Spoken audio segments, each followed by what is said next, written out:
सध्या आशा स्वयंसेविका यांची रिक्त असलेल्या जागांवर भरती सुरू आहे. मात्र औंढा नागनाथ तालुक्यातल्या लांडाळा गावात एका महिलेची बनावट कागदपत्रे देऊन भरती केल्याची लेखी तक्रार तालुका आरोग्य अधिकारी औंढा नागनाथ यांना पूजा गुलाब वाठोरे यांनी दिली आहे. सदरील तक्रार देणाऱ्या महिलेचे शिक्षण 12वी आणि नर्सिंग असल्यानं त्यांना 1 नंबरवर ठेवण्यात आलं असताना 4 नंबरवर असलेल्या महिलेची निवड कोणत्या आधारे केली असा सवाल उपस्थित केला जातोय.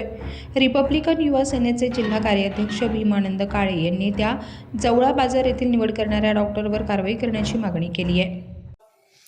मौजे लांडाळा तालुका औंढा नागनाथ जिल्हा हिंगोली येथे आशा वर्करच्या संदर्भामध्ये जी भरती झालेली आहे त्याच्यामध्ये मागासवर्गीय असलेली आमची भगिनी पूजा गुलाब वाठोरे ह्यांची शैक्षणिक पात्रता ही HSC व नर्सिंग असतानासुद्धा जवळा बाजार येथील जातीवादी मानसिकतेचे वैद्यकीय अधिकारी यांनी पूजा वाठोरे ह्या केवळ मागासवर्गीय आहेत म्हणून त्यांची पात्र असतानासुद्धा नियुक्ती न करता त्यांच्या जागी सवर्ण असलेल्या दीपाली ह्या महिलेची केवळ HSC या शैक्षणिक पात्रतेच्या आधारावर आशा वर्कर म्हणून नेमणूक केलेली आहे. तर अशा वैद्यकीय अधिकाऱ्यावर ॲट्रॉसिटी कायद्याअंतर्गत गुन्हा दाखल करावा व आमची मागासवर्गीय भगिनी पूजा गुलाब वाठोरे यांना सेवेमध्ये समाविष्ट करून घ्यावे, अन्यथा रिपब्लिकन सेनेच्या वतीने आम्ही आंदोलनाचा इशारा या ठिकाणी देतो.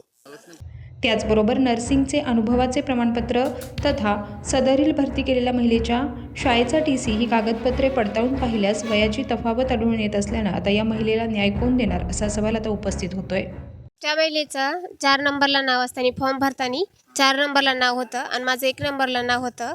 ग्रामपंचायतच्या ठरावानुसार त्या महिलेला 1 नंबरला बोगस कागदपत्र जोडल्यामुळे आणि डॉक्युमेंट्स बोगस लावले. माझं एवढं शिक्षण झालं आणि 4 नंबरचं महिलेचं नाव होतं ना तिलाच घेतलं. माझे डॉक्युमेंट्स ओरिजिनल असताना माझे कागदपत्र वगळण्यात आले.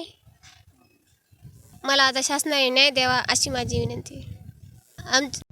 लांडाळा येथील एका 12वी तथा नर्सिंग शिक्षण घेतलेल्या महिलेला डावलून फक्त 12वी शिकलेल्या महिलेला घेतल्याची यासंबंधी रीतसर तक्रार सदरील महिलेनं तालुका आरोग्य अधिकारी यांच्याकडे लेखी दिली आहे. या संदर्भात आम्ही संबंधित आरोग्य तालुका अधिकारी त्याचबरोबर जिल्हा आरोग्य अधिकारी यांनाही याविषयी प्रश्न उपस्थित केला असताना त्यांनी मात्र कॅमेऱ्यासमोर बोलण्यास नकार दिला. त्यामुळे लांडाळा येथील आशा स्वयंसेविकांचा विषय मात्र सध्या चर्चेचा बनला.